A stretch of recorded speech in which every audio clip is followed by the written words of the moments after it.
Praise the Lord. Loving Father, we thank you, we praise you. You are a loving Daddy. And we come to you to learn from you the truths. Jesus, you preached to the disciples the first sermon on the mount. And you said, blessed, happy. We all want to be happy. We all want to experience blessedness in our life. So teach us, O Lord, how we can have this blessed life, this happy life.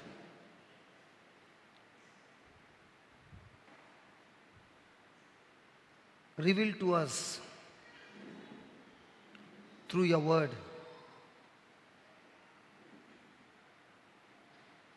And help us to renew our mind to agree to your word.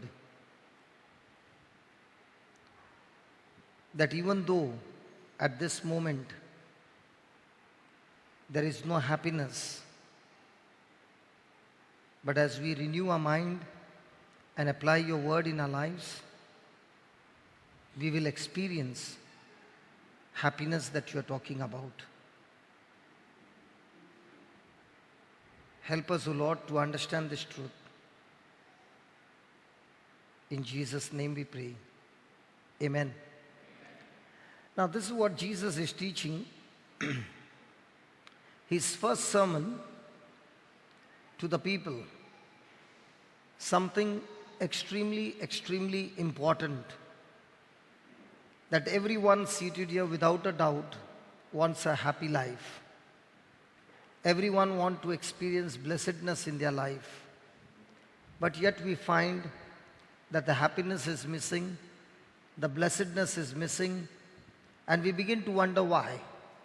So let's look at Jesus and ask Jesus, Lord, I want to experience this. Please teach me how a person can experience this blessed life. So Matthew chapter 5, verse 1. And seeing the multitude, Jesus went up into a mountain, and when he was set, his disciples came unto him. He opened his mouth and taught them, saying. So this teaching was that Jesus was teaching his disciples. He was teaching his disciples something extremely important. Jesus would be dead and gone. And after he's gone, the disciples need to know the truth of the kingdom of God, so that not only they experience, but they will be able to teach others also, and others will be able to experience.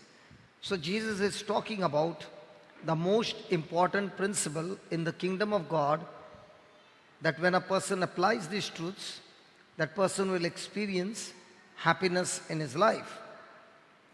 So the first thing he says, blessed or happy. Blessed are the poor in spirit, for theirs is the kingdom of God. Blessed is the poor in spirit, for theirs is the kingdom of God. How many of you want to be rich in spirit?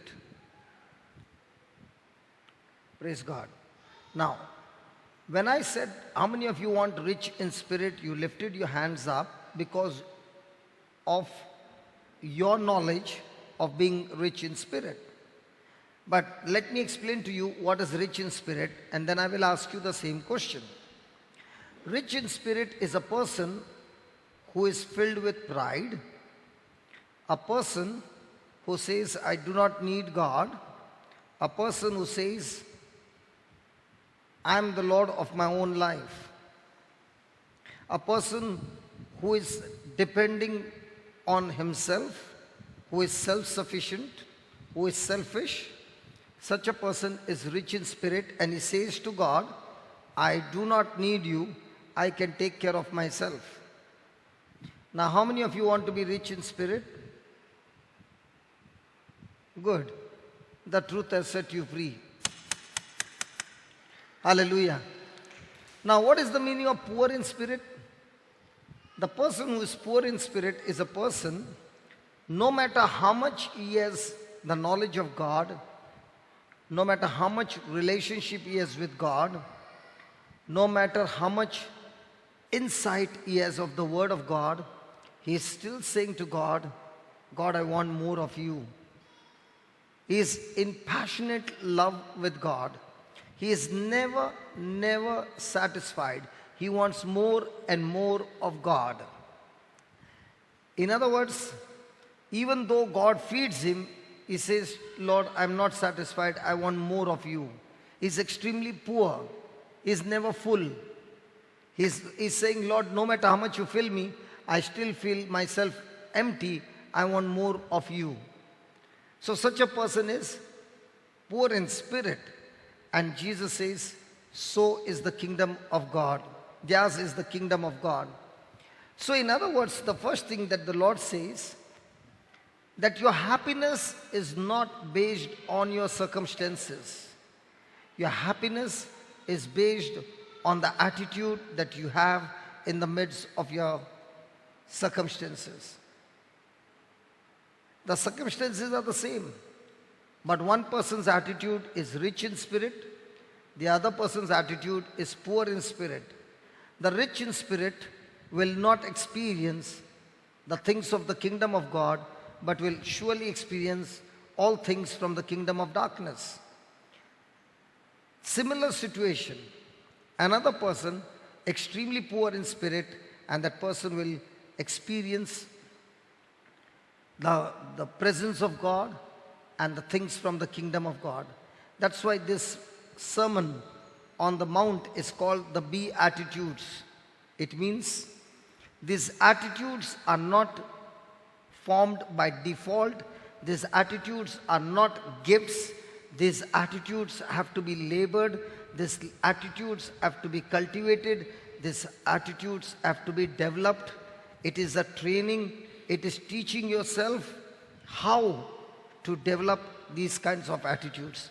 So happiness is depending not on situations, circumstances, or any of those things, but happiness depends on the kind of attitude I am having in my mind. Hallelujah. Hallelujah. Most of the time, what do people believe? That I will experience tremendous blessing if all those things which are external are in my favor. If I've got a lot of money, if I've got a lot of wealth, if I've got a good job, if I got all these things, then I will be happy. People who have all these things, but the attitude is not right, they are still extremely unhappy. But there are people who have got very little, but the attitude is extremely right with God, extremely focused on God. Such a person is still very happy. Hallelujah. Hallelujah.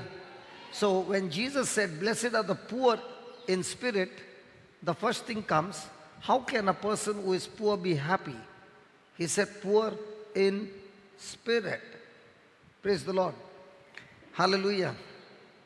So our way of thinking is, when I'm rich in spirit, I will be happy. So if you want, you can write down, Jesus is teaching us that true happiness is not based on external circumstances. True happiness is not based on external circumstances, but an internal attitude. But an internal attitude.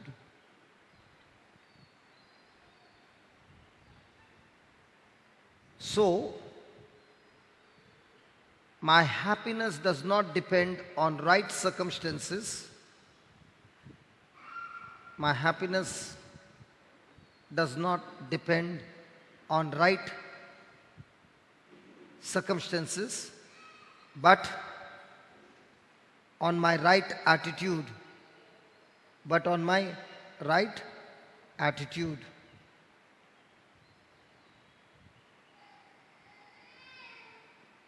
Praise God. So is that clear? So if my attitude is right, I will always be happy. Now let's look into Jesus' life. Were the Pharisees always annoyed with him?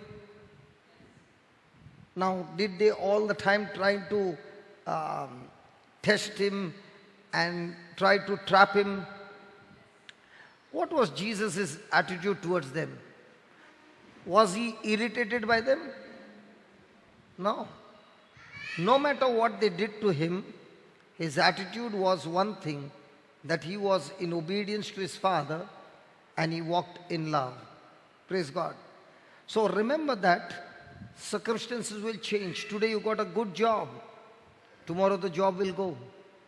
Today your mama and papa are there with you. Tomorrow papa and mama will be gone. Your children will be gone. Your spouse will be gone. Everything that you see in life is all temporary. Everything you see in life is temporary. And if you are focused on the things that you can see, then your attitude towards that will always go up and down. Hallelujah.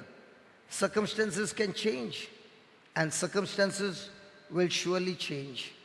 Amen. But in spite of all that, if my attitude is right, then no matter what happens, I will still be happy. Let me give you an example. David had a wrong relationship with Bathsheba, and Bathsheba got pregnant. David tried to cover up that sin, and because of that sin, he suffered till God sent the prophet Nathan and exposed that sin to David. David at once repented and asked God to forgive him. God surely forgave him. Now the baby was born. Praise God. And the baby was extremely sick. David began to fast and pray. He was full of sorrow. And when David was praying to God with all that fasting, everybody in the palace were very, very sad, because if the baby has to die, then the attitude that David had at that time would say that David might commit suicide. That was his condition. Now David was fasting and praying, and the news came that the baby died. Nobody spoke to David and said that the baby died, because everybody was scared to give this news, because David might react and it might turn into a big disaster. So nobody went and told him. But as he began to move into the palace, looking at the atmosphere, he came to realize that his son had died. Now, how did David respond? The moment he came to know that his son had died, he went and had a good bath. All this time, he had put the sackcloth, and in ashes, he was praying to God. He had a good bath, put on new clothes, sat on the table, and had the best food. So the people began to wonder, how come when your son was alive, you were full of sorrow, praying to God that he be saved? And now that your son is dead, how come you are celebrating? And David began to reply that my son has died in his body, but he is with my God.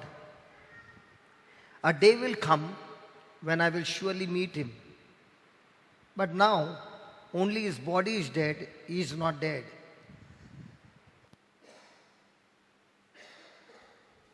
So what was David's attitude? Was David's attitude on current situation, or was his attitude on the truth? Come on. And because his attitude was on the truth, he did not allow that incident to have a hold on him, and he was rejoicing that even though his son is dead, there will be a time when he will also die and he will surely meet his son. His son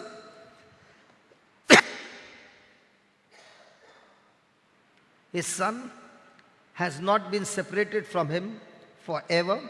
He has only been separated from him in his body, not in his spirit. Praise God. In the same way, the Lord wants to tell us that this having a good attitude is a choice. In other words, happiness is a choice. The same situation, two people facing the same situation, both can respond in a two different way. One can agree with God and have a right attitude. Two, the other person can agree to the situation and circumstances and feelings and emotions and respond that way. So the one who responds in the spiritual way will experience happiness in his life. The one who responds in the natural way or the circumstances way or what people have said will experience the kind of negativity in their life. Amen? Amen? Hallelujah? Hallelujah? Praise the Lord. So, a person who is poor in spirit is a person who is having the right attitude, is a person who is humble. The person is filled with humility. Hallelujah. The person has a tremendous relationship with God, and a person is saying, Lord, even though I've experienced so much of you, I want more of you. Now, in our relationship with God, do we want more of God or do we want more of His blessing? Hello? We have a relationship with God. Do we want more of God or do we want more of His blessing? Now, out of your mouth will come, we want more of God. So remember, God and His word are the same. So ask yourself, do I have more of His word? Do I spend more of my time with His word? Do I spend more of my time with God?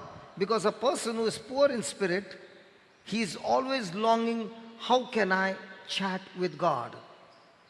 Do we use WhatsApp chatting? Children don't use. We adults use. Praise God. Hallelujah. We adults, even after eating food, it's time to go to sleep. Till late night we are chatting. Praise God. But children, they are so responsible, they have so much of studies to do and a great future ahead of them. They will never waste their time. They use their time in the most efficient way and they see to it that their time always brings them profit.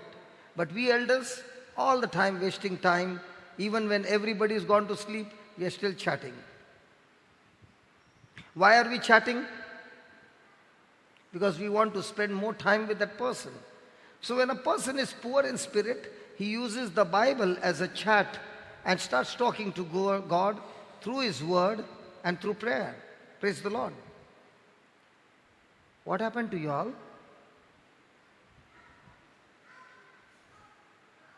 The elders got depressed. The youth are smiling. Hallelujah. Thank you, Jesus. You ask them what time they go to sleep.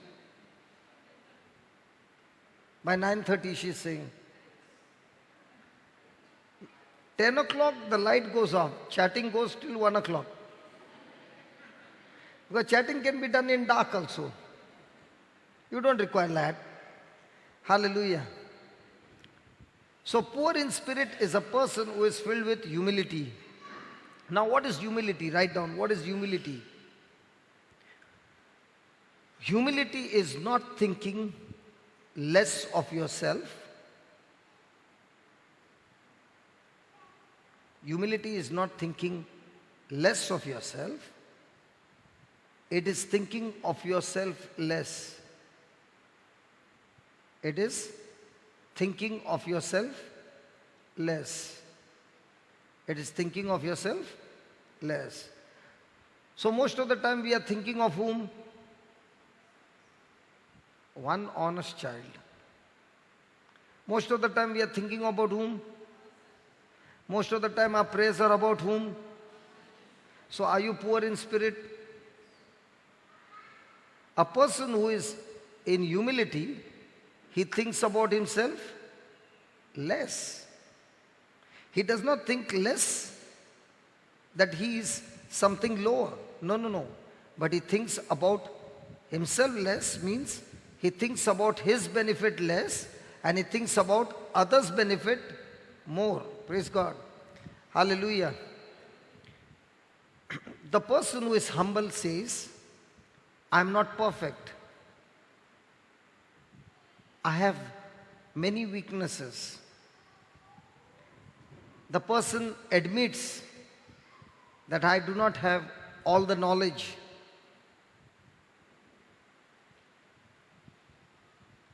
He admits the weaknesses and he admits to God and says, God, I need your help. So who is a person filled with humility? A person who is saying, God, I'm weak. I do make mistakes. I do not have all the knowledge. I am seeking you more and more. And Lord, I need your help. Praise the Lord. Praise the Lord. So, from now on, happiness depends on what? Many a times people will say, I have no peace. Many a times people will say, how does a person get peace? Okay, let's see how the person gets peace. How many of you believe a person gets peace when the situations are in his favor? Hello? Now let's see what God is saying. How will a person experience peace in his life? Isaiah 26 verse 3. The Lord will keep him. So who is the one who will give you peace? The Lord. So the Lord will keep him in perfect peace, whose mind is stayed on his circumstances. Whose mind is stayed on the money. I will be in perfect peace if I get a lot of money. Let's say you got a lot of money and you are dying tomorrow. Where's your peace? Hello? So what is he saying? The Lord will keep him in perfect peace, whose mind is stayed on thee, because he trusts in thee. In other words, my situation, my circumstances say that there is a extreme big problem in my life. But at the same time, the person believes and says, Jesus, you are the Lord of my life. You are my shepherd, and I shall not want. Because when I make you the shepherd by trusting in you, agreeing to your word, living by your word, then you said that you will lead me to green pastures. I'm not supposed to go in search of green pastures. I'm in search of your word. I'm in search to agree to you. I'm in search to abide in you. I'm in search to submit to you. So whatever the word you are teaching me, I'm supposed to agree to it. And when I agree and I agree and I agree and I do those things, those doing of things by following you will lead me to green pastures. Now does the sheep know, let's say this is the wilderness where you have your lunch and dinner, there's a nalla, and on the other side is green pastures, let's say. And this whole place is full of desert.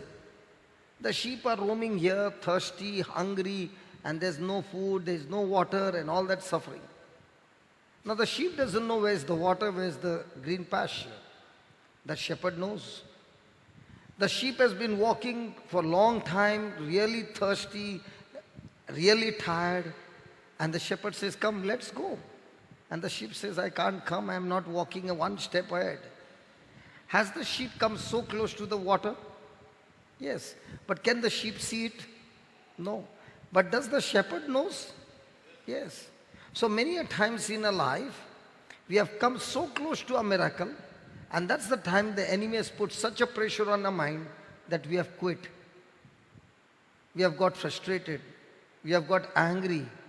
We have begun to disagree with God. We have taken a U-turn and turned our face to God and began to go in the direction that we desired and messed up our whole future. That's why he says, God will give that person, not everybody. You might be a Christian, but that doesn't mean that you're trusting God. You are a Christian because you believed and made your commitment to God that I accept you as my Lord, God and Savior, and I'm willing to believe in you, agree with you, and submit to you. But in your real life, you might be having unbelief. You might be taking decisions on your own. And this is what he's saying. The Lord will keep him in perfect peace, whose mind is stayed on the Lord, because he trusts in him. Hallelujah. Thank you, Jesus. Thank you, Jesus. Thank you, Jesus. So first point you wrote. What is the first point you wrote? Humility. Sorry, you did not write. Write on first point. What is the benefit of being humble? The first one is it reduces stress. When you are poor in spirit, you are a humble person. You are in humility.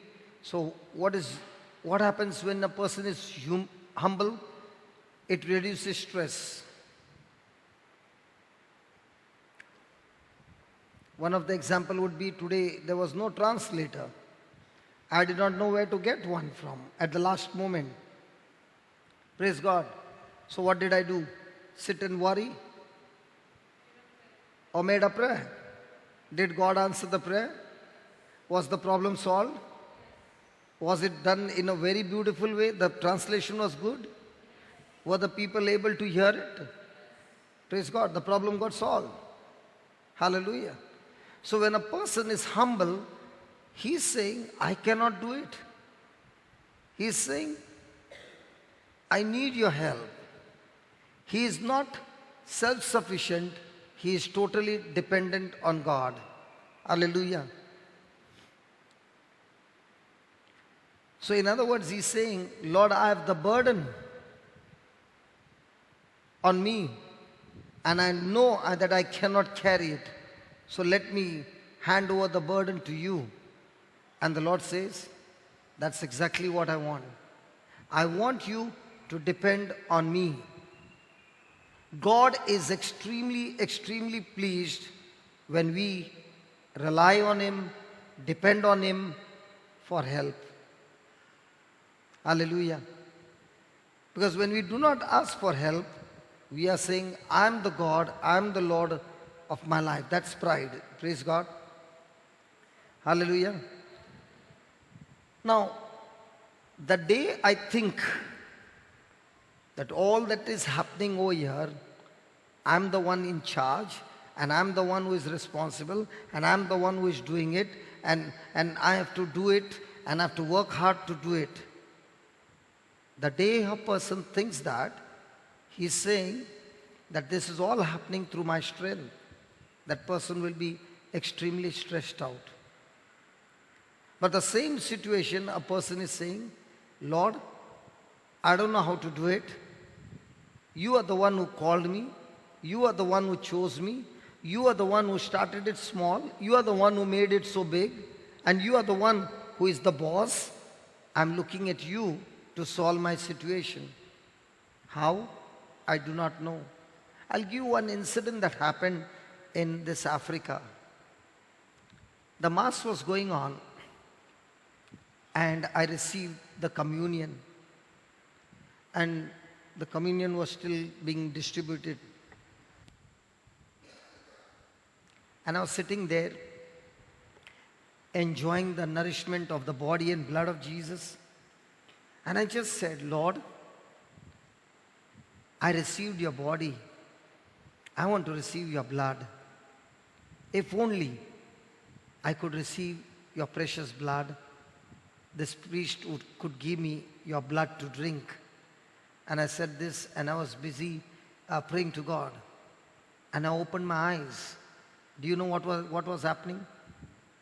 The priest was walking with a chalice straight to me, and he said, you can have the blood of Jesus. I broke down and I cried. And I had the blood, and I said, God, I just spoke to you in a minute. And then when the mass got over and we were alone, and I asked the priest, what made you come from your place to my place walking with the chalice to give me? And he said, I do not know. All of a sudden, when I came there, I got a thought coming back to me again and again, go and give this blood to him to drink. Can you believe how quickly God answers your prayer? The desire. In other words, you are saying, God, I'm so hungry for you. I'm so passionate for you that I just want you. I don't want to do what I want. I want to do what you want. Believe me, this was my topic for morning. And I told them, just get ready, Matthew chapter 5. And I walked down. And when I see there's no translator, the topic gets changed. And he says, no, you preach on worry because you are worried now. I'm not worried, but this is a situation which everybody goes through. The retreat is ready, everything is ready, and the translator is missing. Come on. Things happen suddenly. But when they happen, what is my attitude? Am I frustrated? Am I angry? Am I irritated? Am I cursing everybody? Or am I saying, God, when I'm weak, you said, you will make me strong. Lord, you said, even when there are negative situations, if I love you, you will work all things together for good. There's a condition there. Negative situations are all around me. But if I make a choice to love you, Lord, by agreeing to your word, by praising you, by not getting into any kind of negativity, you promised me that you will turn it for good. So here I am, trusting in you, Lord. Do it. Hallelujah. Thank you, Jesus. Thank you, Jesus. Hallelujah. So most of the time, a person who is not humble, he wants to carry all the burden. He wants to carry everything on himself. He wants to do it himself. And that's the time he also wants to impress people. Have you ever tried to impress people? Is it a lot of labor? Hello? Is it a lot of labor? Yes. Is there a guarantee that people will be impressed by you? But if you are only thinking of pleasing God by agreeing to His word, which one is better? That you try to please people or you try to please God? Hallelujah. Yesterday night we went from here. We reached home late, I and Brother Colin.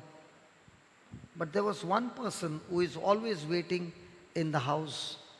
Everybody is sleeping, but this person doesn't go to sleep. Till today, every night we go. During the youth retreat, we used to go at 2 o'clock. But this person will be waiting till we come. Not me, but till Colin comes. Who? Who? Aha. They've got a dog. How old is the dog, Baba? Colin? 15 years. 14 years. Country. Local. Local. And for 14 years, that means when the dog came, you must have been how much? 12, 13 years old? You were 15 years old. So now you're 29. Okay. 15 years old, that time Colin was, and this puppy came. And this puppy has been with them. But this puppy, when we go home, as soon as she sees Colin, she's so excited. She'll come and lick him and this and that. And I'm standing beside, nothing for me. Praise God. Doesn't matter. Praise God. But till he comes home, she's waiting. There's a relationship that she has. The love that she has. I'm not saying you don't have love, Baba. Julie. Praise God. But we learn a lot of things from animals, you see. Hello? Even though you reject them, but they still love you. Their love for us is not a double-sided love. Their love for us is always single-sided. No matter even if we reject them, but they still love us. In the same way, a person who is humble, he is saying to God, God, my love towards you is single-sided now. It was double-sided before. You bless me more, I will love you more. In the beginning. You heal me, Lord, I will love you and praise you. But when you really get into a relationship with God, there comes a time where you say, God, whether you love me, whether you bless me, whether I get healed or not, my relationship with you will be still the same because I'm in love with you. A person who is poor in spirit is in love with God. A person who is poor in spirit, he has got nothing to do with the blessings. He is not even interested in the blessing. He is interested in the blesser. He is not interested in the healing. He is interested in the healer. He is not interested in the provision. He is interested in the provider. He is not interested in the protection. He is interested in the protector. So whom are you interested in? And the more and more you get interested in him, the more and more you want to chat with him. You are only looking out for ways how I can be away from the crowd, how I can be all alone so that I can have a quick chat with my master. That's the person who is poor in spirit. And when a person has this kind of relationship, this person is free from stress. Hallelujah. Hallelujah.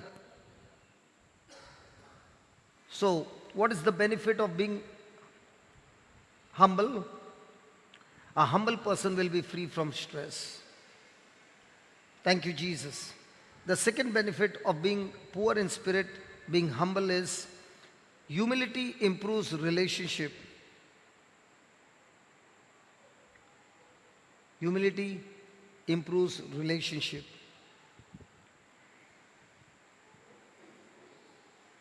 Praise God. Do you know sometimes some people have a habit of, boasting all the time? Big talks. Hello. Full of arrogance, full of pride. Do we like to sit around these people? Those who are all the time boasting about themselves? Come on.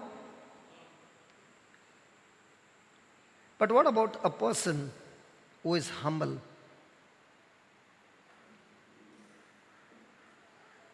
A person who is self-centered, a person who is irritating. Nobody wants to be around them.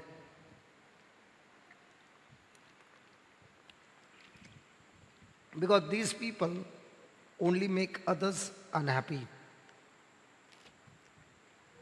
To get what they want, they are willing to cut other people.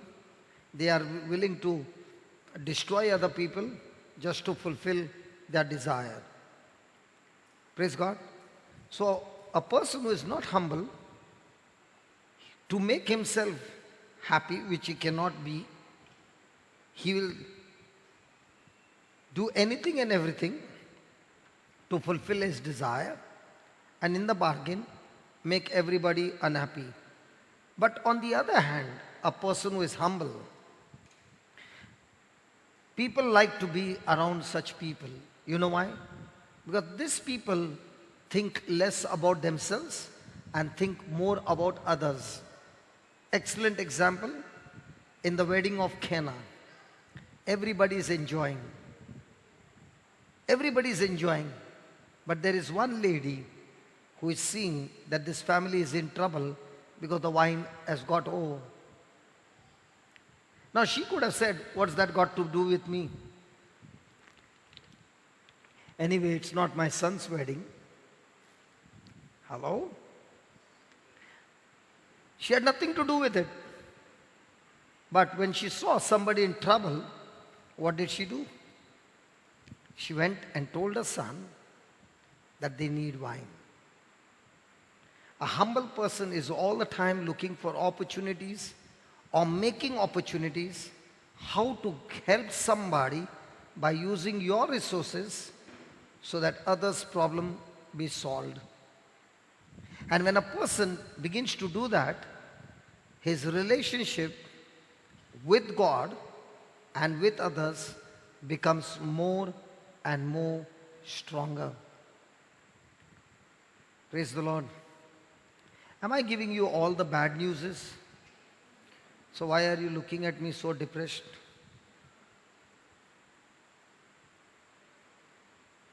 You all become very serious, man. Should I change the topic?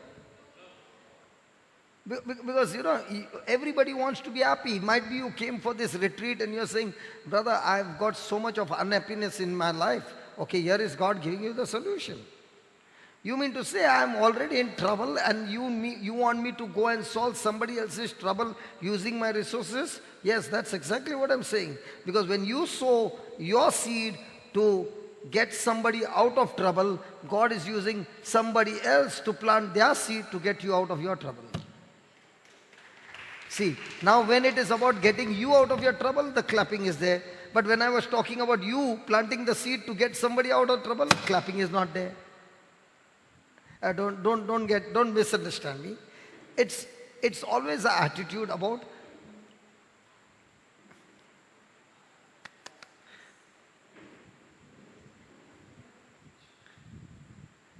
hallelujah. Praise the Lord. So the humble person speaks about in his life how he made errors. He speaks of his life of mistakes. He speaks of his life how he messed up. And he tells the people, in the midst of all this that I made a mess, God did not abandon me. God still loved me. And how that person repented, how that person changed his life, and how his future changed. So, humble persons do not present to people that they are perfect, but they present to people that they are full of mistakes. But in spite of all these mistakes, their relationship with God being so intimate, God is still doing marvelous things in their life. So they are boasting. That's why Paul said, if I have to boast, I will never boast of my strength, but I will boast of my weaknesses. Why? Because in my weaknesses, I see the hand of God. In my weaknesses, I see God coming to my rescue and making me strong. Hallelujah. Hallelujah. Thank you, Jesus. Thank you, Jesus. So write down.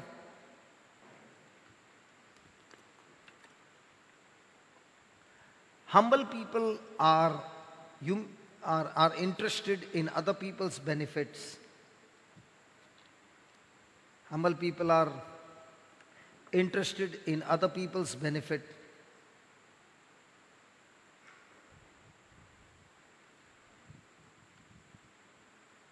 When we become interested in others, when we become interested in others, we become interesting to others. We become interesting to others.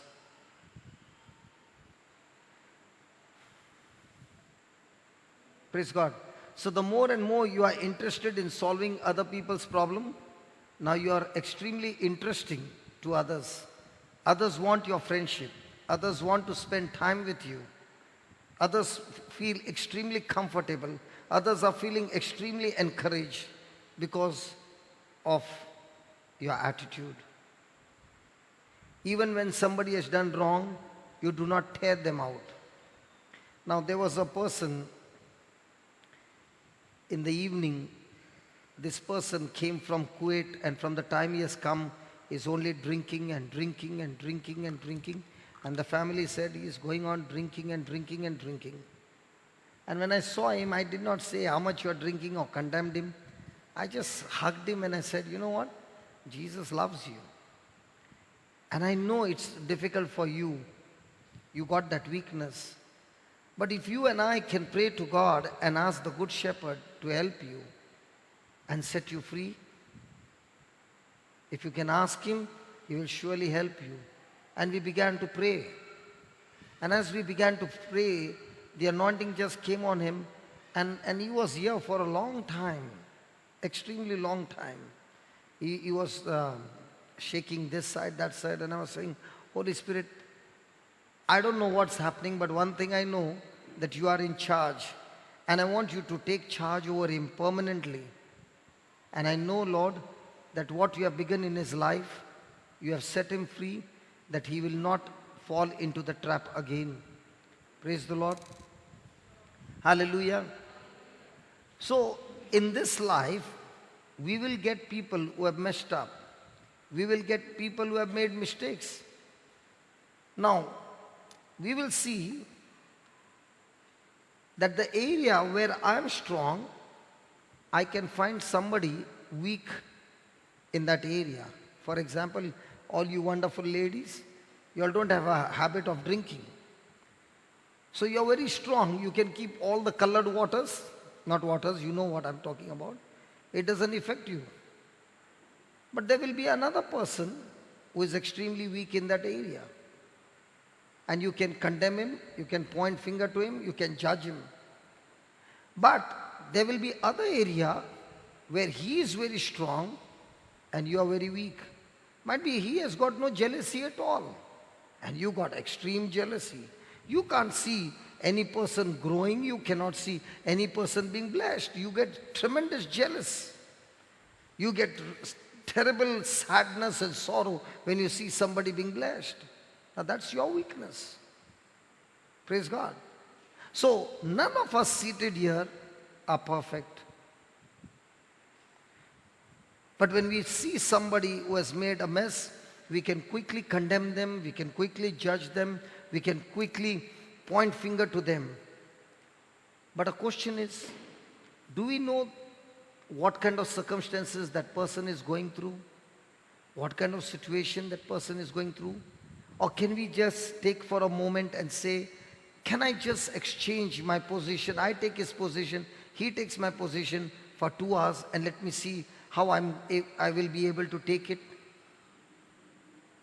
And that's what happens to a person who is humble. Hallelujah. Let me give you an example. The woman who was caught up in adultery, they brought before Jesus, and the elders said, this woman was actually caught up in the sin of adultery, in the very act of adultery. They said, according to the law of Moses, she should be stoned to death. What do you say? What did Jesus say? Huh? The one who has not sinned, cast the first stone. Now, what was the difference between the Pharisees and Jesus? Jesus had the scriptures. The Pharisees also had the scriptures. The Pharisees used scriptures to condemn, punish, and destroy people. Jesus used the scriptures to save people, love people, forgive people, and set them free. And that's what happened with Jesus. When they all left, because there was none who had not committed sin, nobody could stone, and they all left. And Jesus was all alone. Now Jesus, did he have the authority to stone her to death? Yes, he had the authority because he had committed no sin. But what did he say? Neither do I condemn you, neither do I punish you. Go and sin no more. Hallelujah. A humble person use scriptures not to tear people out. Humble person use scriptures to build others up, to encourage others, to love others, to forgive others. Amen. Hallelujah. And when a person begins to do that, that person's relationship with others begins to improve. If you are a person who is tearing people, judging people, condemning people, your relationship with others will never be improved. People will, even if you're coming from this side, they will cross the road on the other side. They don't even want to meet you. They don't even want to see you. Hallelujah. Now, when a person is humble, that doesn't mean he's always right. You don't have to be right all the time. You don't have to have all the answers all the time. But a person who is humble, such a person is quick to say, I'm sorry. Such a person is quick to acknowledge his mistake. Do you know some people, they find it so difficult to say, I'm sorry? Hello? Some people find it very difficult. You will never hear this word, I'm sorry. That's pride.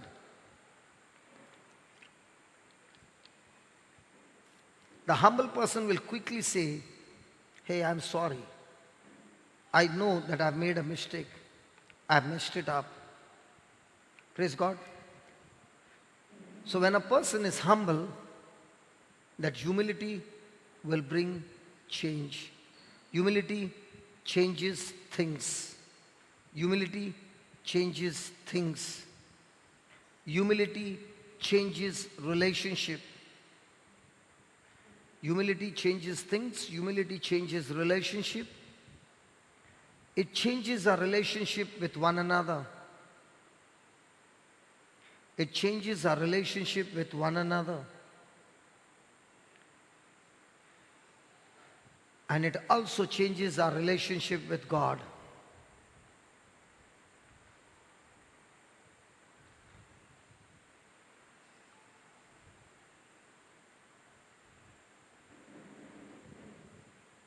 Hallelujah.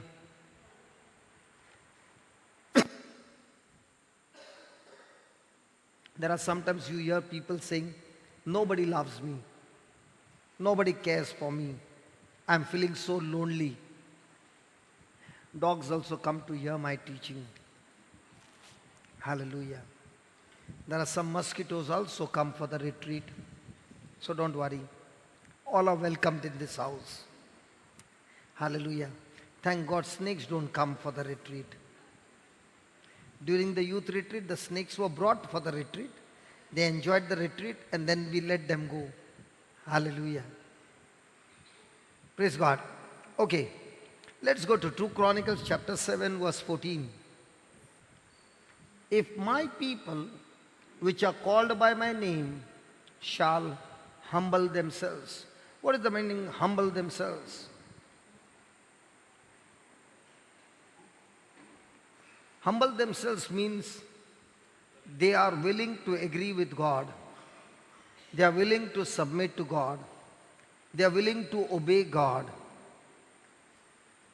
So, now, this humble themselves, is it a choice or is it by force? Come on, it's a choice. It's not by force. God is not forcing anybody. He says, if there's a condition there, He's not forcing. If my people, which are called by my name, if I say I'm a Christian, then God says, if you're calling yourself by my name, you shall humble yourselves and pray and seek my blessing, and seek my blessing. What do we seek most of the time? And seek my face and turn from their wicked ways, then I will hear from heaven and will forgive their sin and will heal their land. Praise the Lord. So God is saying, a person who is humble, He's saying, there are 4 steps. There are 4 steps to improve our relationship with God. There are 4 steps to improve our relationship with God. The first one, he says, the person humbles himself.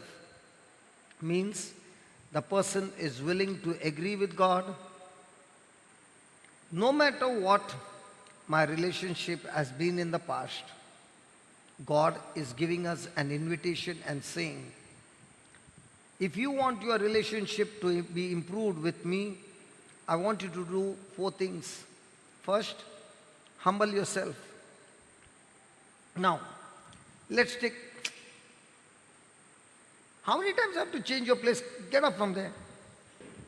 Because you got a gift that I have got a gift. You know what is our gift? Talking. People don't understand. People don't understand. It's a gift from God. But the problem is you are using the gift in the wrong way. I'm using it in the right way.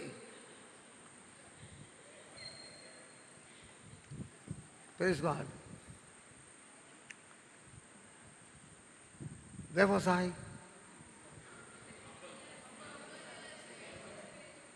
You know, honestly speaking, I get connected to God, and what I've got here and what I'm speaking is so different.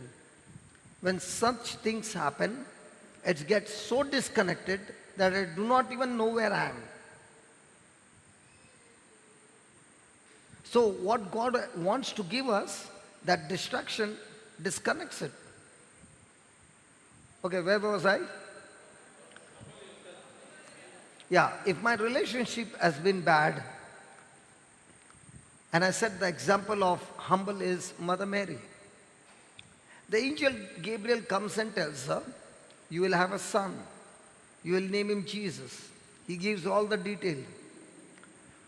And she says, listen, I'm not married. How can I become pregnant? And he said, don't worry. The Spirit of God will come and overshadow you. After saying all this, what is her answer to Angel Gabriel? Yes or no? If she says yes, is she going to face a lot of problems? How is she going to go and tell her mother how the stomach has come out? Will they accept? How will she go and tell Joseph? Will he accept? Will any person in this world accept that this baby has come by the power of the Holy Spirit? There was no man involved. But what did she do? She humbled himself. Means what? She made a decision to agree to God's word, irrespective of the emotions, irrespective of the circumstances, by being obedient to God. That's why God first says, if a person has to humble himself, a person is ready to face every consequences, every negative situation, but not give up the word of God. And that's what the Lord is saying. If a person humbles himself, then he prays. Why does he pray? He prays asking God to help him. Help him for what? Help him to strengthen him to obey God's word. Strengthen him to be in agreement with God. And he seeks God's face. He seeks God's face. We are most of the time seeking God's face or blessing. And because our focus is wrong, we never experience the mighty goodness that God has for us. Hallelujah. Hallelujah.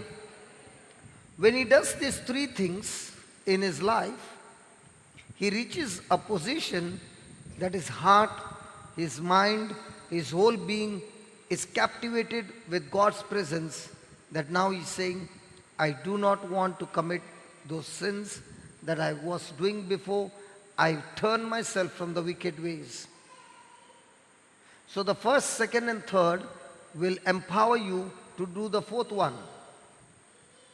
If a person is not doing first, second and third, he will never be able to turn from the wicked ways because he is a slave of wickedness. But the moment he starts doing the first, second and third, that person is set free from slavery. He is empowered to overcome his wickedness. And God now says that I will hear from heaven. Now when you are praying, God will hear you. The Lord will forgive you of all your sins, and the Lord will heal you in His land. Hallelujah. When a person experiences this kind of a healing, that person can never keep quiet. That person is set on fire. That person will go around telling everybody, and not only telling, his life will bring tremendous impact in other people's life. Praise God. Today morning when I came, I was sitting with my sister. She's from Mangalore. She and the son were sitting and having breakfast. So I also sat with them and I was having breakfast, and I began to question them. I never get chance to talk to them. They come all the way from Chikmagalur. How many kilometers, brother?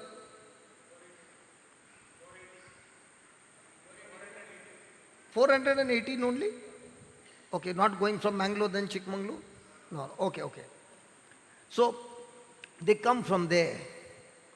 So I was asking, your husband was first working in Goa, then there was an accident, the cylinder broke, blasted. There was a death also, no? There was a death, and the cylinder blasted. He was burnt how much? 80%? How much were you burnt? 25% he was burnt in that accident. And what was the miracle? 45, okay.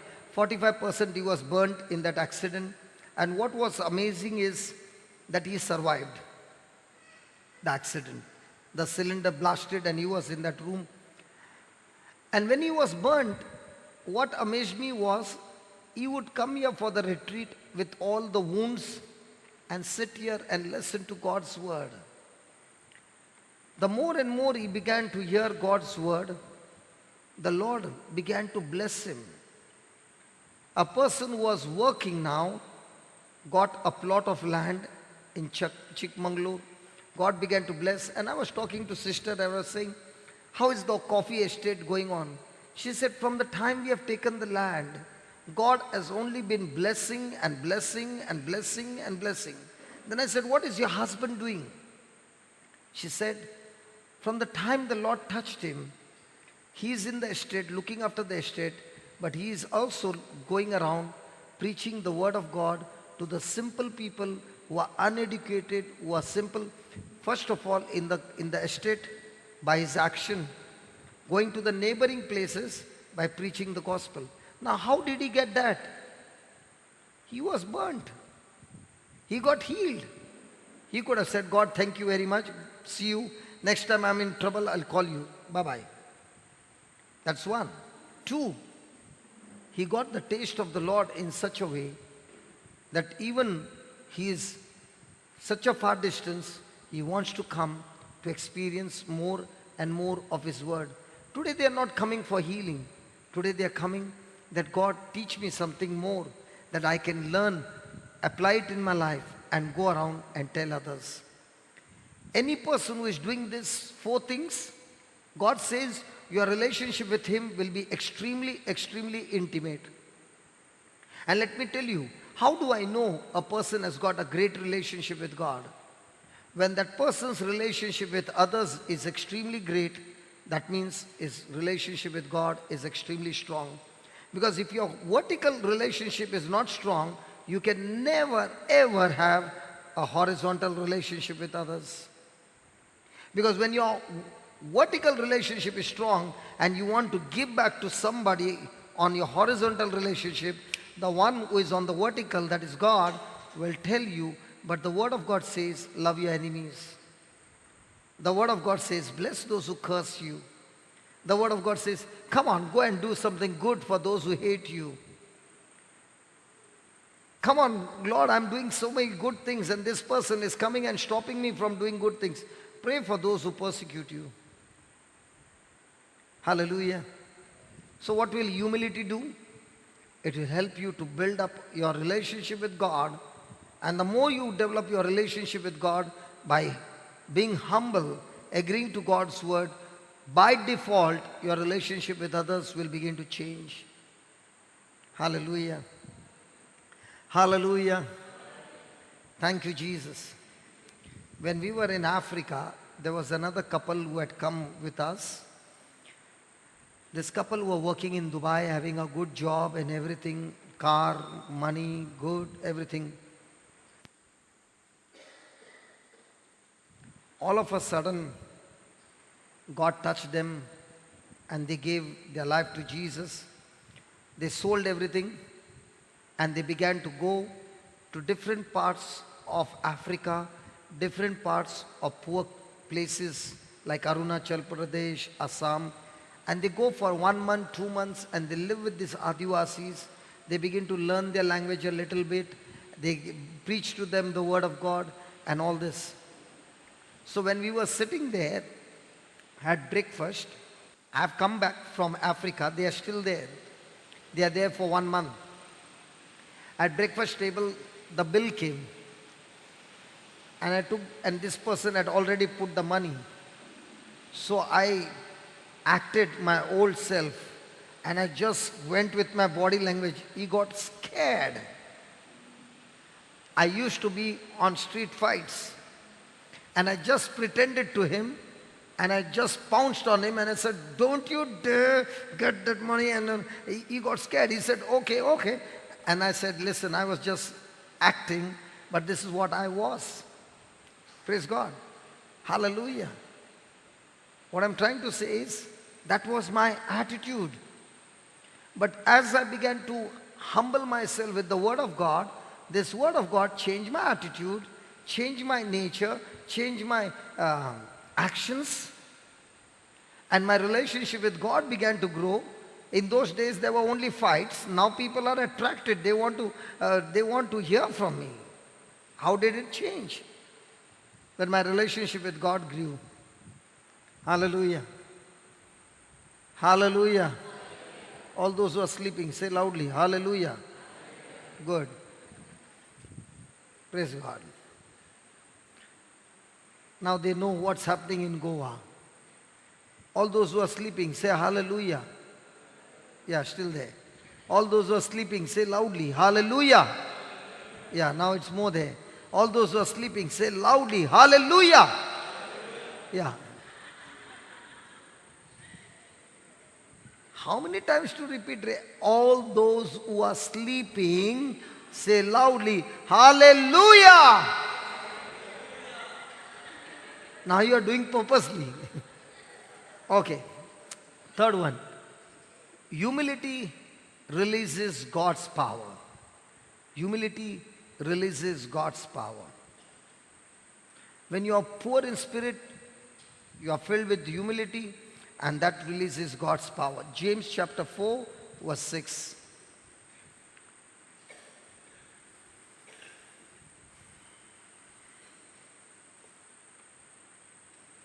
Just put 5.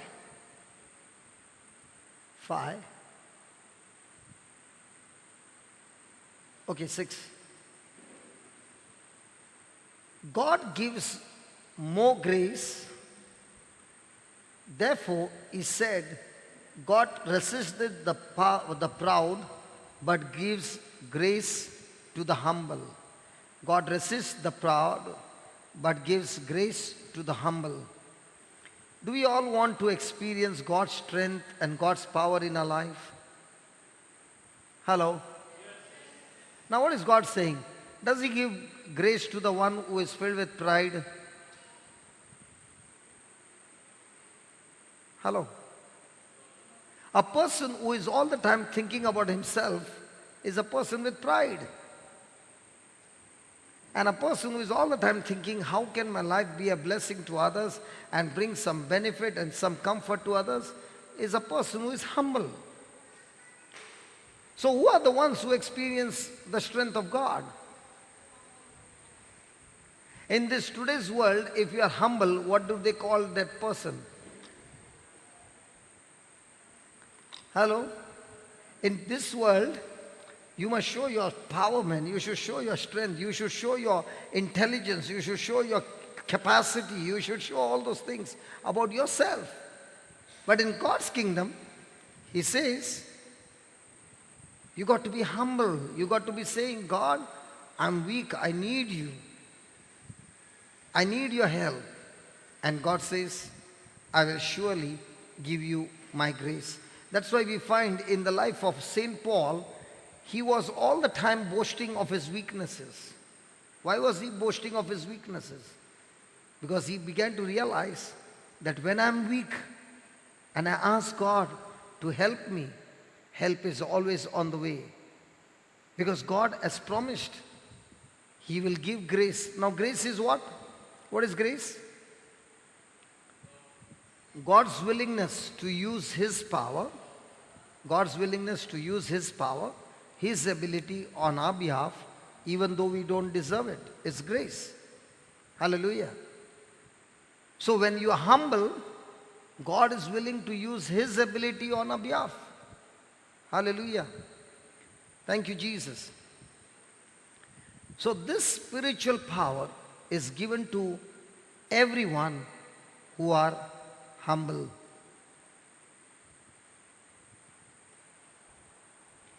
Praise God. Like St. Paul, can we also say, Lord, I need you. I need your help. Now, God's grace will surely come. In the midst of our situations, how many times do we ask Holy Spirit to help us? Most of the time we want to do it. We start doing it, get into the mess, get into trouble. Now we are saying, Holy Spirit, where are you? Please help me. Which one is better? To ask Him in the beginning or ask Him after getting into the mess?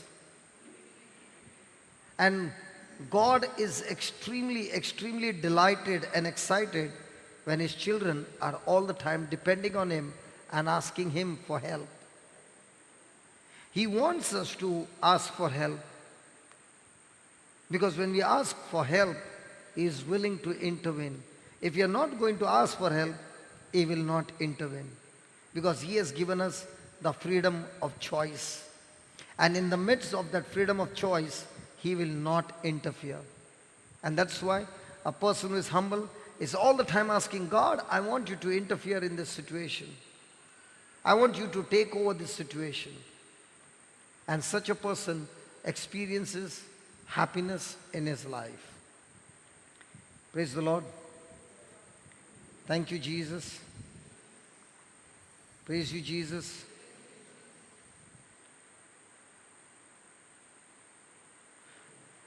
Give me 2 Corinthians 12:9.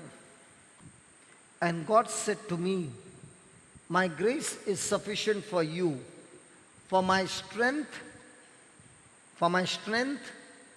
is made perfect in weakness. So when I'm weak, am I going to depend on God completely? Come on. So that's what God wants to see us. Most gladly, therefore, I would rather glory in my infirmity or in my weaknesses, that the power of God, Christ may rest upon me. In other words, he's saying, now that I understand that God's strength is made perfect in my weaknesses, I get extremely excited when I'm weak. I get extremely excited when troubles around me looks like a mountain. Because I know with my capacity I cannot come out. I know that when I ask for help, God will surely send help from heaven. And when God sends His help from heaven, and I come out of that situation, everybody in town will come to know that this is not possible. This has to be the hand of God. Do we also have this same kind of opportunity in our life when we are going through troubles? So are we excited about our weaknesses, or are we excited about our strength and blessings? What excites us more? Come on. Now when I share my testimony of how God brought me out of the demonic problems, I'm boasting. At that time I was not boasting because I did not know. But today I'm boasting. And I'm saying, God, I thank you. I thank you. How many of you have heard this when people say, thank God I was sick and I met the Lord? Thank God for that problem and I met the Lord. Come on. Yes or no? Thank God for that problem that saved me. Come on. That's a wrong statement.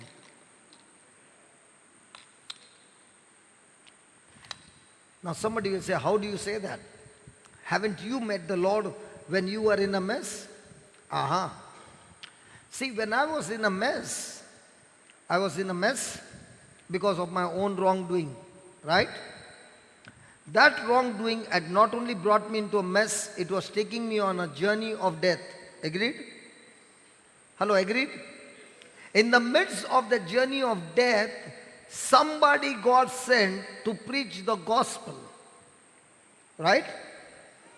And the gospel was preached in such a way that God gave me the grace to believe in that gospel. Agreed? So was it my trouble that brought me to the Lord, or was it the preaching of the gospel in my trouble that brought me to the Lord? Because in the midst of the trouble, if the gospel was not preached, I would have been dead 18 years back, and they would have put RIP, written if possible.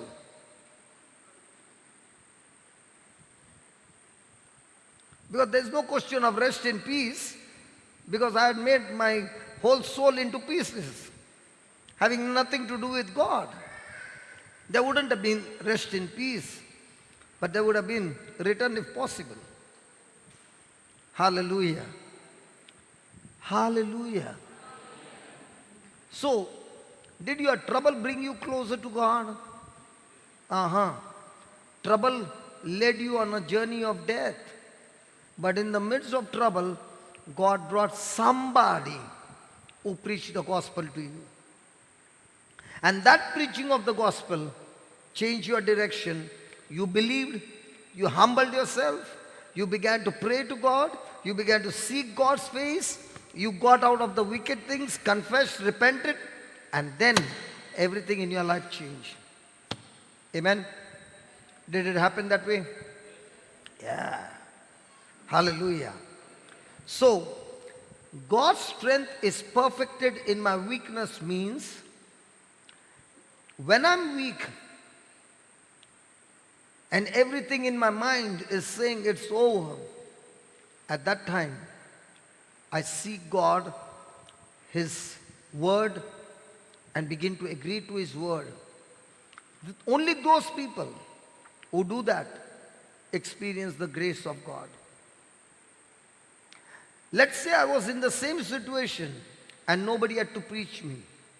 Do you think I would have turned my life around? I would have repented. I would have confessed. No. The game would have been over 18 years back. Do you know, we who are going through troubles, God has allowed it. He's not the author of that, but He has allowed it, because He said even a hair cannot fall without His permission. Why has He allowed it? He has allowed it because He knows that in the midst of this we will be broken, and in that brokenness we will come to God with a broken heart asking for help. How many people do you find when everything is going fine want to come to church?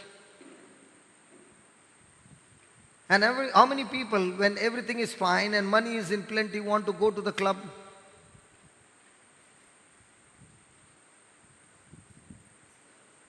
Hello? Which one? When money is in plenty, we want to come to church. Hello? Is it dinner time? No, when you don't talk, it should be lunch time, tea time, or dinner time. Hallelujah. Bible says that spiritual power is given to those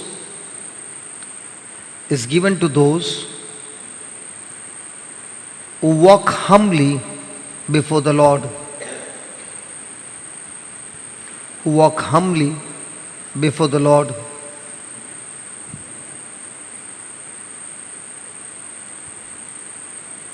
Those who realize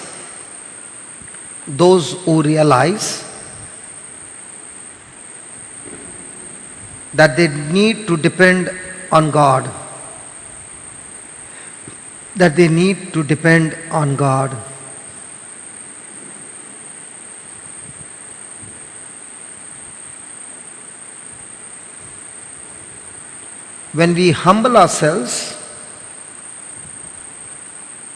When we humble ourselves,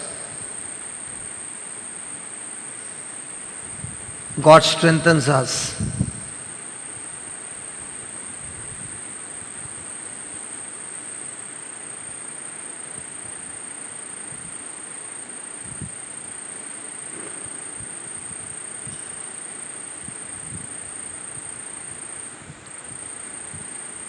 I have to realize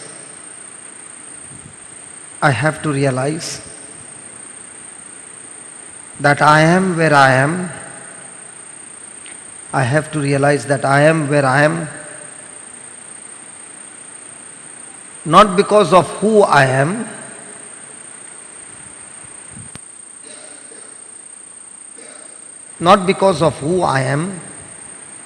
but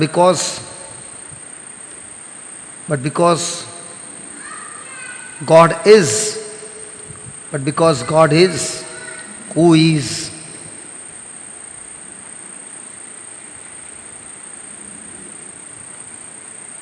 I am strengthened not because I am strong,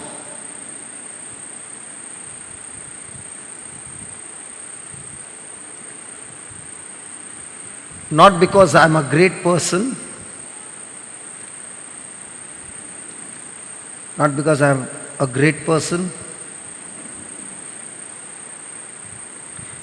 because I have a great God.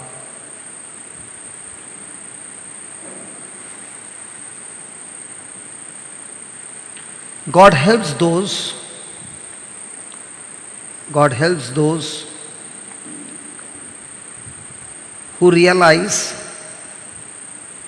helps those who realize they can't help themselves.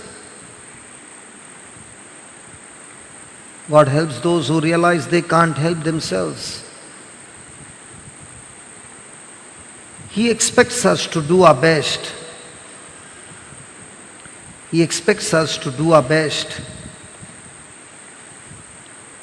But He also expects us to rely on His strength.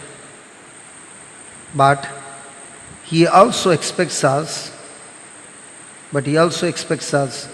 to rely on His strength. So, when we admit we need Him,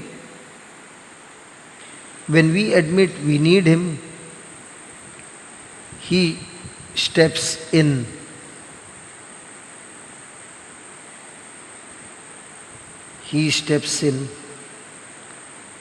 It takes a humble person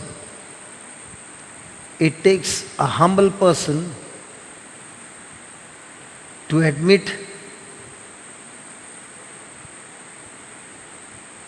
his weakness.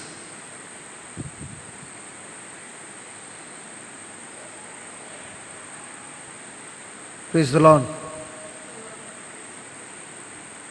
Is there any area of your life where you are finding that you are not able to control, you are all the time backsliding, all the time falling? and no matter how much you are trying and trying, it's not working. The question is, have you humbled yourself in that area? Let me give you a testimony so that you understand what I'm saying. From the last 1 year plus, on my WhatsApp, every Tuesday early in the morning, there will be message coming from Bangalore youth. These youth are working in offices, some of them are in the college, and on Tuesday morning, there will be a message coming early in the morning saying, remember, today is a day of fasting. Every Tuesday. And then a list of things, what is this fast all about? Now I would go through the chat, but I would not go into detail. And that day I was at home and I began to read it.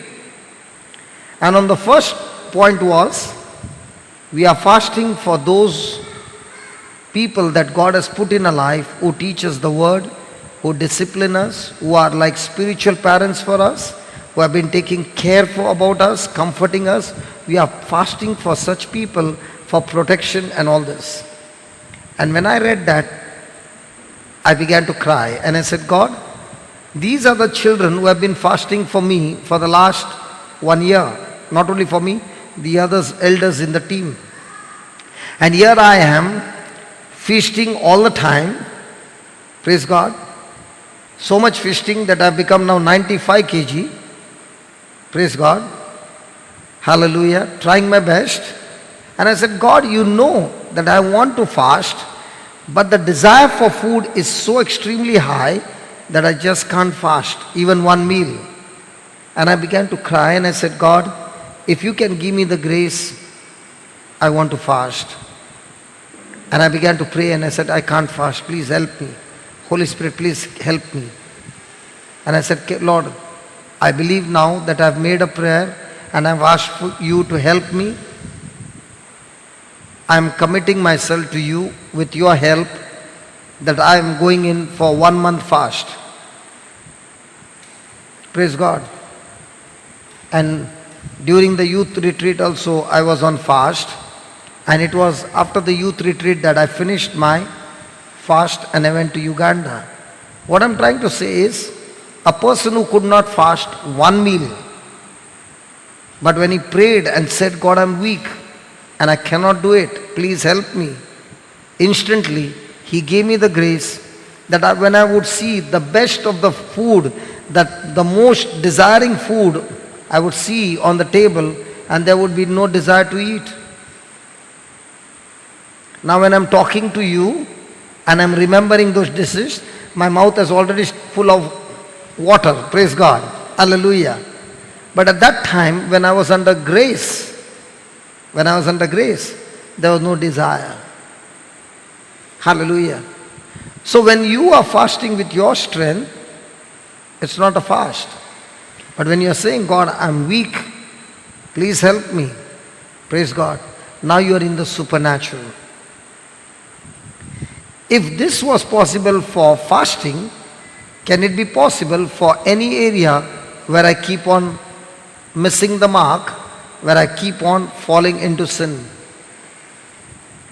Because food is necessary, sin is not necessary. If food for my body, I can have control and tell my body, you will not get food, then how much more with the same grace of God that I can say to that sin, you will never have anything to do with my body. You cannot use my body anymore for sin. But the question is, I need to ask God for help.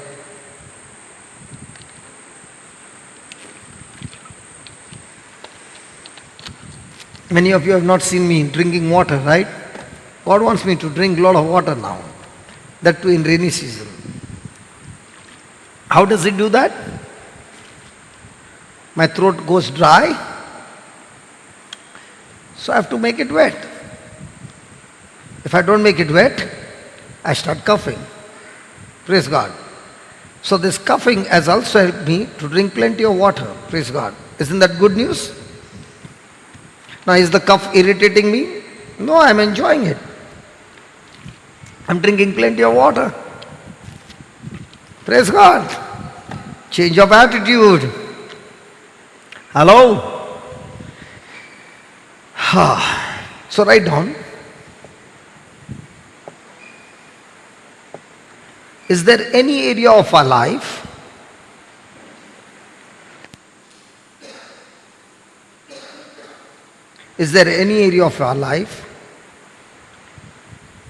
that we are trying to take control?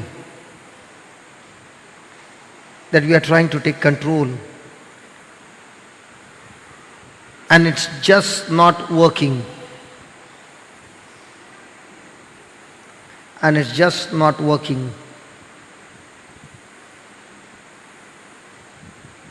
Then you must ask a question. Have I humbled myself in that area? Have I humbled myself in that area?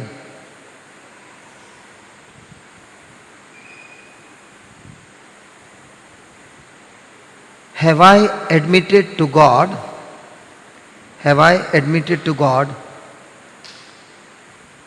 that I just don't know how to fix it?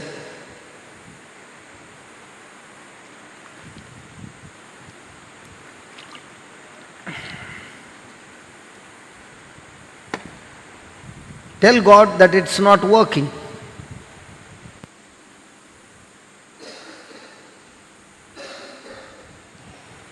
Tell God that it's just not working.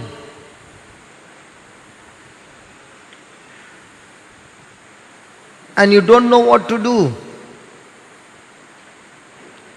And you don't know what to do next.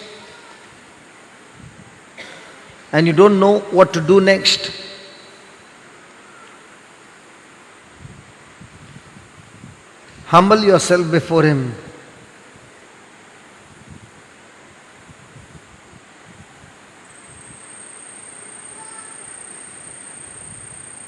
You don't have all the answers.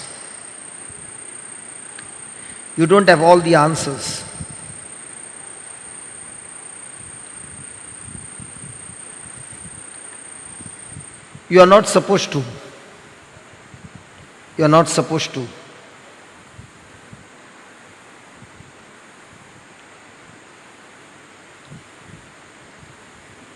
are supposed to come to Him.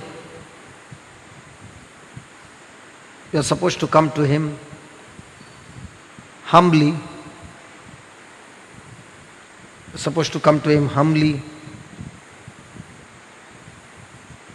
Admit your weakness.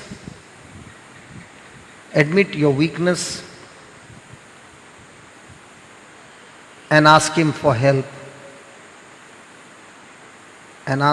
help. Next paragraph.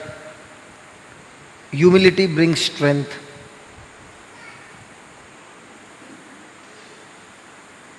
It brings power.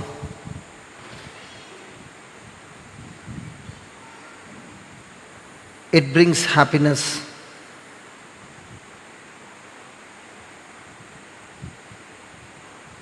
Because God provides for you.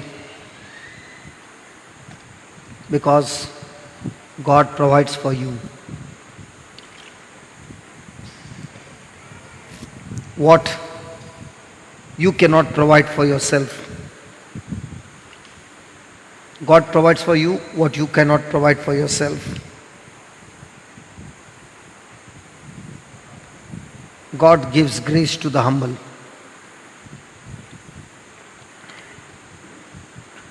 God gives grace to the humble.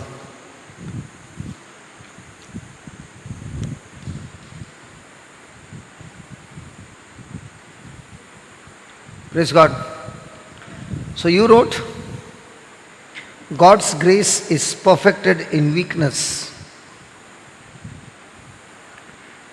He expects us to do our best, but He also expects us to rely on His strength.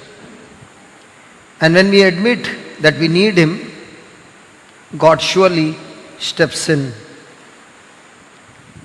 So who is the person who will tell God, I need you? A person who is humble. A person who is not humble will never say, God, I need you. He will say, I can look after myself. I don't need your God. Hallelujah.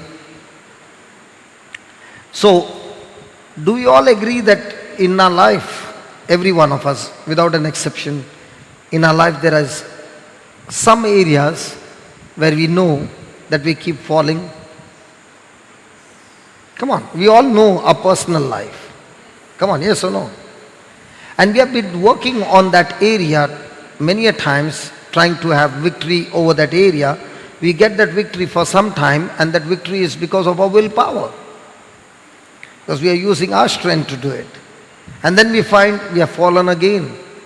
So today the Lord is giving us a beautiful secret. And He says, if we come and admit before God and acknowledge and we say, God, I'm weak in this area and I want you to help me in this area, God is more than willing to interfere in that area, because He has promised us that when you humble yourself, I will give you my grace and strengthen you. Hallelujah. Hallelujah. So we got to go and tell God, God, I don't know how to come out of this. You remember King Joseph was having a situation where 3 kings came together and they were coming to attack him. And there was no way, no chance that he could have been saved, his kingdom could be saved. During that time, King Joseph made a beautiful prayer and he said, God, I'm going to praise you for who you are. And he began to praise God for who He is. Then he began to thank God for all the things he had done to his ancestors and to himself.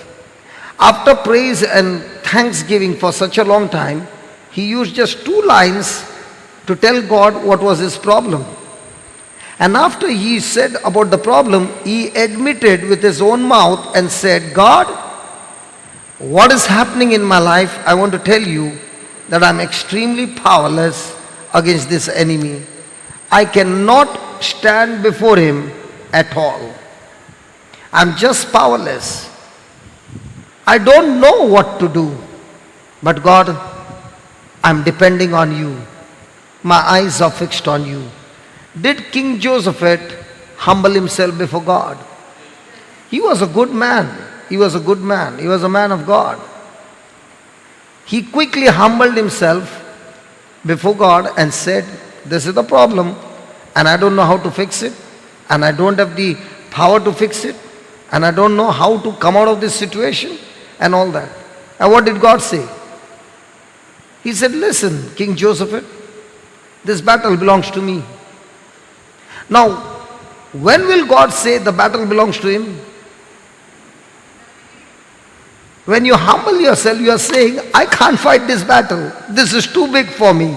Can you please take over? He says, done. I'll take over the battle. But when I do not admit that I'm weak and I need your help, what am I saying? God, you don't interfere in this battle. I can take it.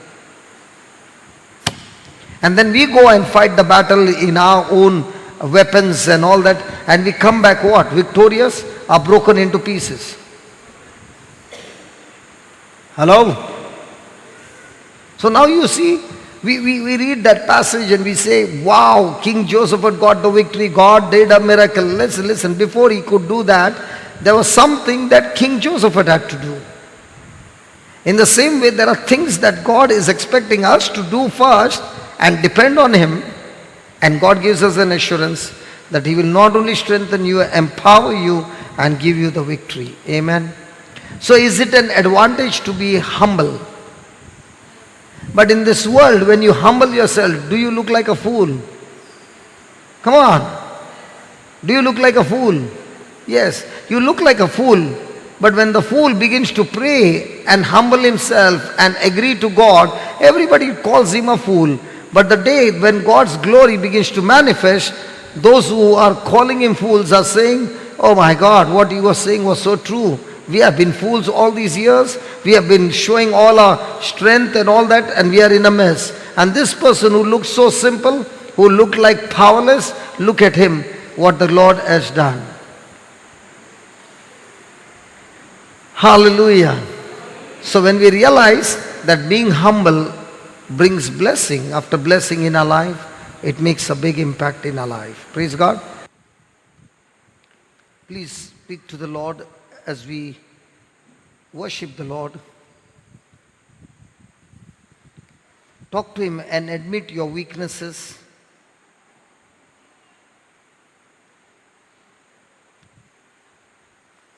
A humble person tells the Lord, Lord, I'm weak in such and such area and I need your help.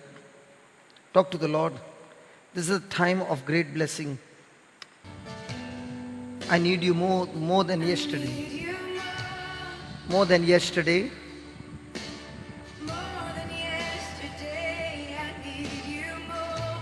More than words can say.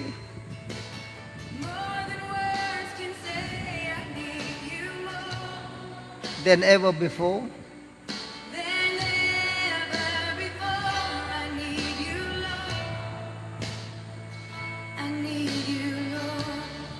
One more time. I need you more than yesterday. I need you more. More than words can say. More than words can say, I need you more. Than ever before. Than ever before, I need you, Lord.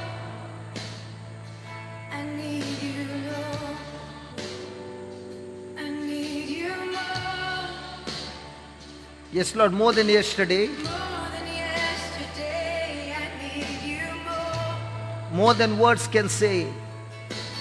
More than words can say, I need you more. Than ever before. Than ever before, I need you, Lord. I need you, Lord. My friend, as you are worshipping the Lord, talk to the Lord and tell Him, these are my areas, Lord, where I keep falling. This is the time the Lord's Spirit is moving in this place. We have heard the word. The Holy Spirit is the one who is going to make this word sprout inside of you. This is the time of great healing. This is the time of great and mighty work of the Holy Spirit that takes place. Talk to the Lord and tell Him, Lord, I need you more. More than yesterday, Lord. I need you more, Lord. More than words can say. I need you. Because only you can get me out of this mess, Lord. Only you can get me out of this sin. Only you can get me out of this weakness. And my happiness, my blessing, my future, and more than anything, Lord, my relationship with you is all depending on my humility. Lord, I learned that when a person humbles himself, you give him strength, you give him happiness, you give him power, you resist the proud and gives grace to the humble. Here I am coming with a humble heart, O Lord, before you, asking you, help me, Lord. I am powerless. I just don't know what to do in the midst of this problem. Lord, I do not know what's happening to my loved one. I do not know, Lord, what's happening in my marriage. I do not know, Lord, what's happening to my children. I do not know, Lord, what's happening in my body, in my health. I have no control, Jesus. I have no control. I'm all broken up. I'm all broken up, Lord. And with all that brokenness, I come to you, believing, Lord, that you alone has the power to change this situation in my favor. I've left everything back home, O Lord, and I've come to you. Jesus, you are my creator, and only you can set things right for me. So here I am, Lord. calling out to you and saying to you, I need you more. More than yesterday, Lord. I need you more. More than words can say.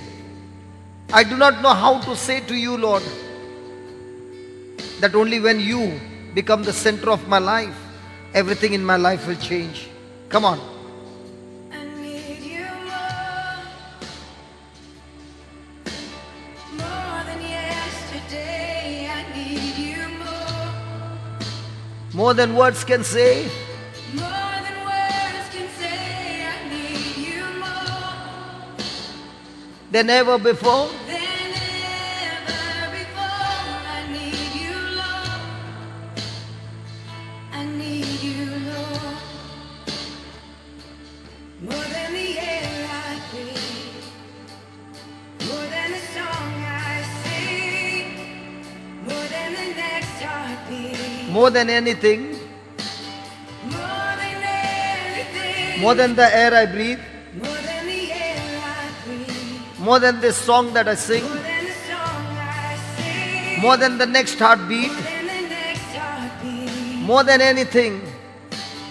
more than I need you more, Lord, more than the air I breathe.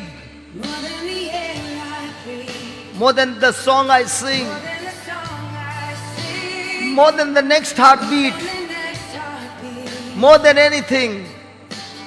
more than anything. I need you, Lord, more than the air I breathe. Come on, tell the Lord.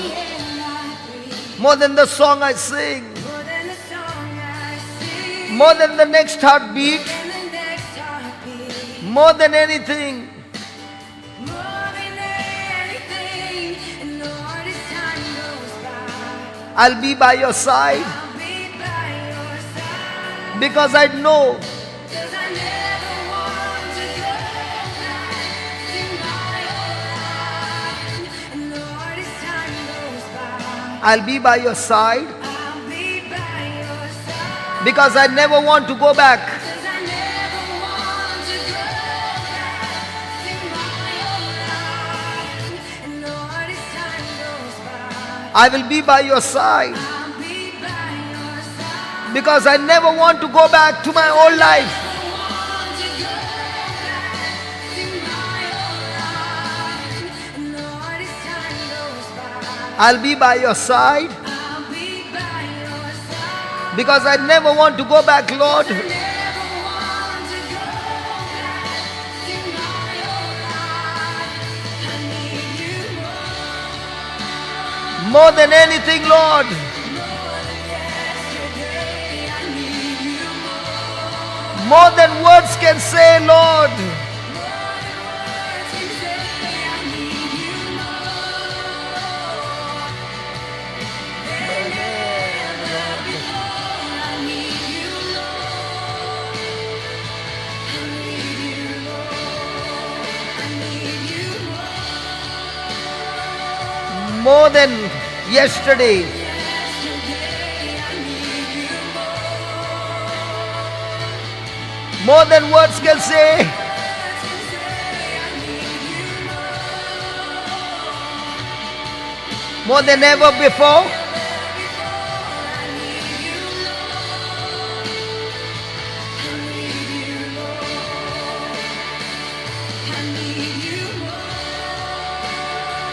More than yesterday.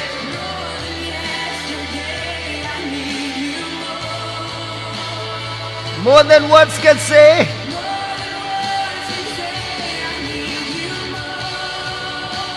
Than ever before.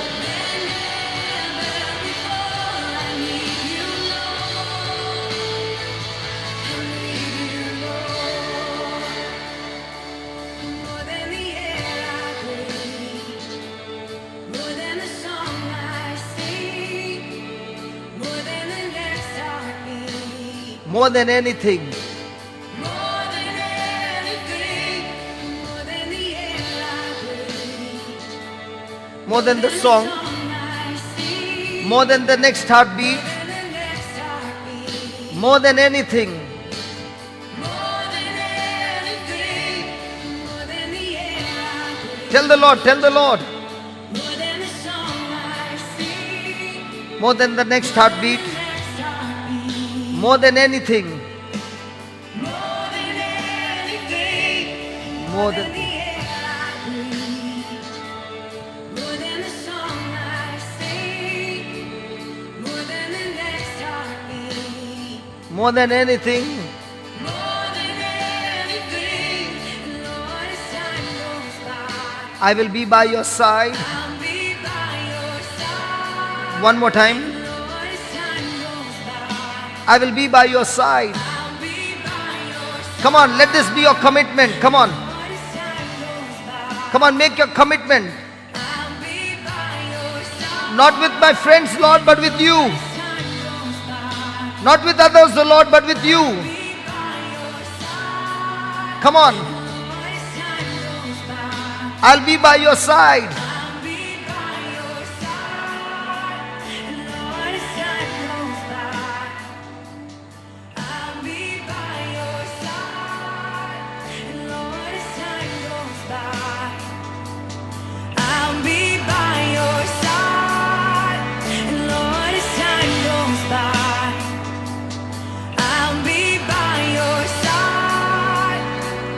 'Cause I never want to go back to my old life. 'Cause I never want to go back to my old life. 'Cause I never want to go back to my old life. I need you more than yesterday. I need you more than words can say. I need you more, God, than ever before. I need you, Lord. I need you, Lord. Oh, I need you more, God, more than yesterday. I need you more. So much more than words can say. I need you more Than ever before, Lord. than ever before. I need you, Lord. I need you, Lord. I need you, Lord. I need you, Lord. I need you, Lord. Come on. I need you, Lord. I need you, Lord. I need you, Lord. I need you, Lord. I need you, Lord. I need you, Lord. I need you, Lord. I need you, Lord. I need you, Lord. Come on, tell the Lord, I need you. Need you, Lord. Jesus, I need you. Holy Spirit, I need you. Heavenly Father, I need you. I need you, Lord. I need you, Lord. I need you, Lord. I need you, Lord. I need you, Lord. I need you. I need you, Lord. Oh, yes, Lord, I need you. I need you, Lord. I need you. I need you, Lord. Oh, I need you More than yesterday. more than yesterday. I need you more. So much more than words can say. I need you more, God. So much more than words can say. I need you more, God. So much more than words can say. I need you more, God. So much more than words can say. I need you. You more. So much more than words can say. So much more than words can say. So much more than words can say. I need you, God. I need you, God. Yes, Lord, I need you more. I need you more. So much more than words can say. I need you more, God. So much more than words can say. So much more than words can say. So much more than words can say.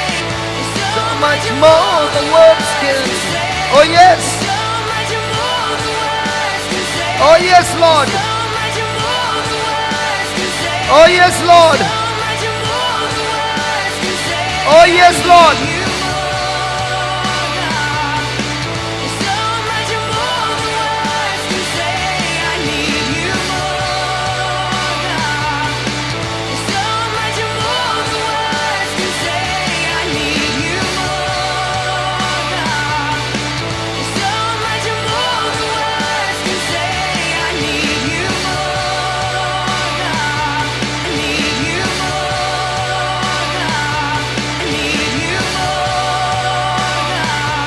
I need you more, God.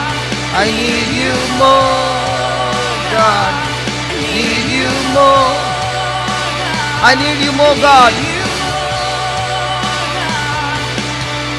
Than ever before, I need you, Lord. I need you, Lord. Yeah, we give you the highest praise. We give you the highest praise. We give you the highest praise. Yeah, we give you the highest praise. We give you the highest praise. We give you the highest praise, Lord. We give you the highest praise, Lord. Oh yes, Lord, we give you the highest praise, Lord. There is none like you, O Lord. Oh, the good shepherd. We give you the highest praise, Lord Jesus. Oh Jesus.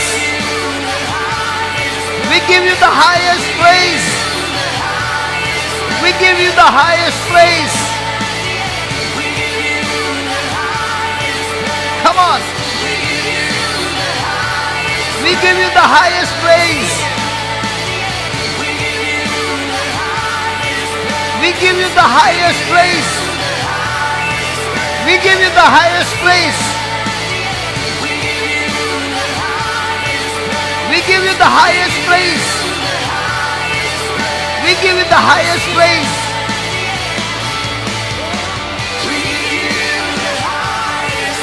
We give you the highest praise. We give you the highest praise. Oh yes, Lord, we give you the highest praise. There's none like you, Lord. There's none like you, Jesus. Thank you. Thank you for your forgiving love, O Lord. Thank you for your sacrifice, O Lord.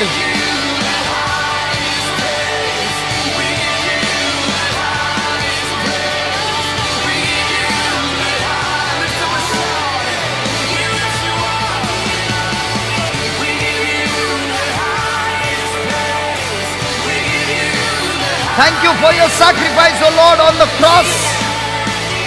Thank you, Lord, for redeeming us. We give you the highest praise. Thank you, Lord, for your precious blood that forgives us. We give you the highest praise. Thank you, Lord, for setting us free from every curse and bondage. We give you the highest praise. Oh yes, we give you the highest praise. Thank you, Lord, for healing us, O Lord. Thank you, Lord, for your light shining in our hearts, O Lord. We give you the highest praise.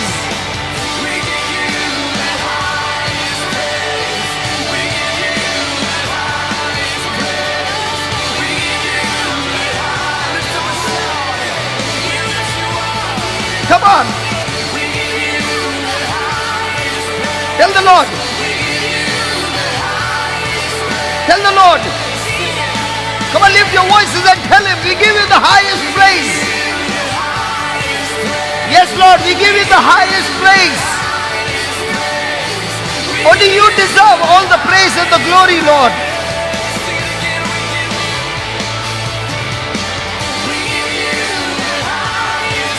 We give you the highest praise. We give you the highest praise. We give you the highest praise.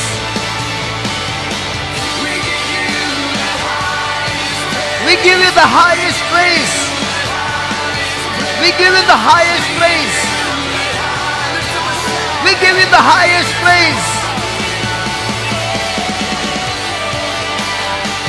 We give you the highest praise. Come on, give him three praises. Come on, come on. Hallelujah. Thank you, Lord. Praise you, Lord. Hallelujah. We give you the highest praise, Lord. Hallelujah. Thank you, Lord. Thank you, Lord. Praise you, Lord. Hallelujah. Come on, come on, come on. Give him the three praises. Hallelujah. Thank you, Lord. Come on. Lift your voices and give him the highest praise. Come on, open your mouth. Life and death is in the power of your tongue. Life and death is in the power of your tongue. What comes out of your mouth has got power. What comes out of your mouth has got power. What comes out of your mouth has got power. Come on, come on. Lift your voice and give him the highest praise. Give him the highest praise. Come on, give him the highest praise. He deserves all praise. He deserves all praise. He deserves all praise. He deserves all praise. Oh, thank you, Lord. Oh, thank you, Lord. Oh, thank you, Lord. Oh, thank you, Lord. Oh, thank you, Lord. Oh, thank you, Lord. Break every chain, Lord. Break every chain, oh Lord. You deserve every praise. You deserve every praise. Hallelujah. Hallelujah. Hallelujah.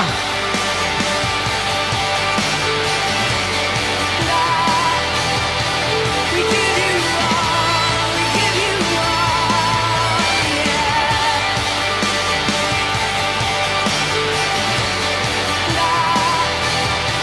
we give you all, we give you all, We give you the highest praise, Lord.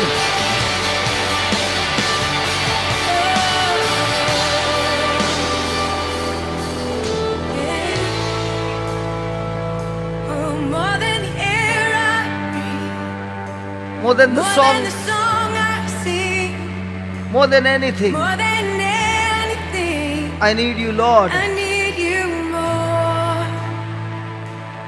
more than the air that I breathe, more than any song I could ever sing. Oh, more than the air I breathe, more than the song I sing, more than anything. I need you more. Oh, more than the air I breathe, more than the song I sing, more than anything. I need you more.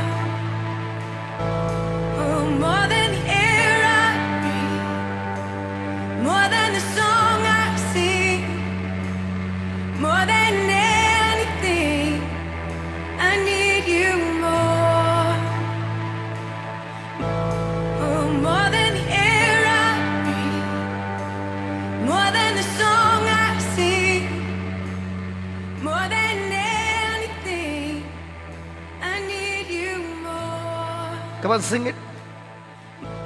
Oh, more than the air I breathe, Everybody. more than the song I sing, more than anything. I need you more. Everybody sing it. Come on. Oh, more than the air I breathe, more than the song I sing, more than anything. I need you more. Oh, more than the air I breathe, more than the song I sing, more than anything. I need you more. Oh, more than the air I breathe, more than the song I sing, more than anything. I need you more. More than the air that I breathe, more than any song I could ever sing. Oh, so much more than anything. I need you more.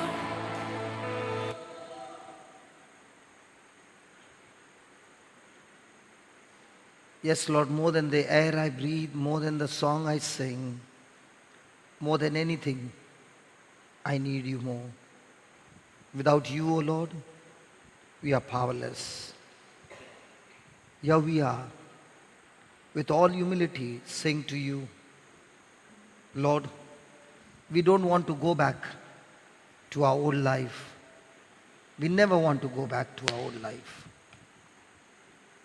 We ask you, Lord, to help us, empower us, give us the grace that you said, that when we humble ourselves and come to you, you will give us a grace, your empowerment, your strength to overcome in all those areas where we fail. We acknowledge our sinfulness, we acknowledge our wickedness, and we turn ourselves from all that wickedness as we come before you, Lord. Help us, strengthen us, and set us free. Lord, without a doubt, not one of us